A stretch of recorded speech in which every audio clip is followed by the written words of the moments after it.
नमस्कार। आज की इस कड़ी में हम स्टेप बाय स्टेप समझेंगे कि इंडियन वोटर आईडी कार्ड कैसे बनता है। तो चलिए बिना किसी देरी के सीधे मुद्दे पर आते हैं। तो आज हम क्या क्या कवर करने वाले हैं। सबसे पहले हम जानेंगे कि ये वोटर कार्ड आखिर है क्या। फिर लिखेंगे कि इसे कौन कौन बनवा सकता है।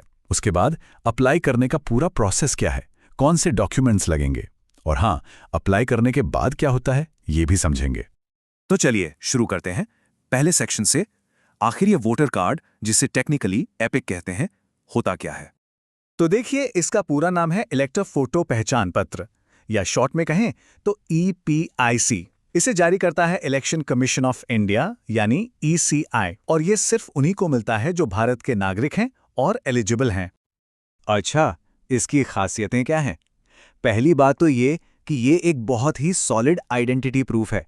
दूसरा और सबसे ज़रूरी, इसी कार्ड से वोट देने का अधिकार मिलता है। और सबसे अच्छी बात, ये लाइफ टाइम वैलिड है और इसे बनवाने के लिए कोई भी पैसा नहीं लगता, बिल्कुल फ्री। ठीक है, अब आते हैं दूसरे सेक्शन पर। सवाल ये है कि कौन कौन इसे बनवाने के लिए पात्र है, मतलब कौन अप्लाई कर सकता है। चलिए इसकी 3 जरूरी शर्तें देखते हैं। तो देखिए, सबसे पहली और सबसे बड़ी शर्त है उम्र की। वोटर कार्ड अप्लाई करने के लिए उम्र कम से कम 18 साल होनी ही चाहिए। हाँ, तो उम्र के अलावा 3 और बेसिक क्राइटेरिया हैं जिन्हें पूरा करना जरूरी है। पहला, भारत का नागरिक होना। दूसरा, जैसा मैंने कहा, उम्र 18 साल या उससे ज्यादा हो। और तीसरा, जिस एरिया से अप्लाई कर रहे हैं वहां के सामान्य निवासी होने चाहिए। चलिए अब आते हैं सबसे प्रैक्टिकल हिस्से पर, यानी सेक्शन 3, अप्लाई कैसे करना है। अब रजिस्ट्रेशन का पूरा तरीका समझते हैं। तो देखिए, अप्लाई करने के 2 रास्ते हैं, एक ऑनलाइन और दूसरा ऑफलाइन। एक बात कॉमन है, दोनों ही तरीकों में फॉर्म 6 ही भरना होता है। फर्क बस इतना सा है कि ऑनलाइन में आपको डॉक्यूमेंट स्कैन करके अपलोड करने होते हैं, जबकि ऑफलाइन में उनकी फोटोकॉपी, मतलब फिजिकल कॉपी, जिस पर खुद के साइन हो, वो जमा करनी पड़ती है। ऑनलाइन प्रोसेस की बात करें तो वो काफी आसान है। voters.eci.gov.in पोर्टल पर जाइए, वहां अपना अकाउंट बनाइए या लॉगिन कीजिए। फिर फॉर्म 6 को चुनिए, जिसे नए वोटर के तौर पर रजिस्ट्रेशन कहते हैं। बस अपनी डिटेल्स भरिए, जरूरी डॉक्यूमेंट्स जैसे photo, age proof, address proof upload कीजिए और सबमिट कर दीजिए। हाँ, सबमिट करने के बाद एक रेफरेंस आईडी मिलेगी, उसे संभालकर जरूर रखिएगा। और अगर ऑफलाइन तरीका चुनना है तो उसका प्रोसेस भी सिंपल है।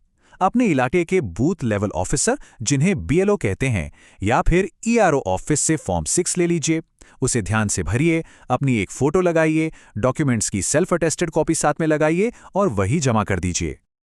अब आते हैं चौथे सेक्शन पर, जो कि बहुत जरूरी है, डॉक्यूमेंट्स की तैयारी।